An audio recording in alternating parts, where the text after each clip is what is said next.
আপনার নাম কি ভাই? মোহাম্মদ শুকুর আলী। শুকুর আলী। আপনি কি এই সবজির ব্যবসা করেন? জি। দেখি এই ফলটা আমার একটু দেন তো হাতে। এটা কি ফল ভাই? এটা ফরাসের বীজ। একটু দেখো, এটা ফরাসির বীজ। জি। এটা কিভাবে খায়? এটা তরকারি রান্না খায়। তরকারি রান্না মানে এটা কিভাবে খায়? মানে ঝোল টোল এইভাবে না ডাউল? এটা ঝুল দিয়ে খায় অনেকে। এই কেজি কত করে এটা? বড় মাছ দিয়ে। কেজি কত করে? কেজি 100 টাকা বেশি, 90 টাকা আচ্ছা, বেশি। আমরা তো জানি যে সামনে জাতীয় সংসদ নির্বাচন। জি। তো এই নির্বাচন নিয়ে আপনার চিন্তা চেতনা কেমন? ভালোই। মানে কোন ধরনের প্রার্থী চান যে জাতীয় সংসদে পার্টি যাক? যে লোক ভালো হবে, যে যে লোক ভালো। ভালো তো এখন তো অনেকেই দাঁড়াইছে, ধানের শীষ আছে, মোমবাতি আছে, দাঁড়িপাল্লা আছে।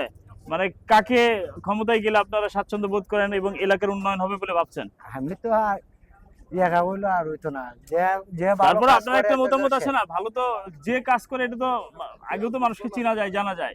তো এরকম আপনার কোনো চুজের প্রার্থী আছে?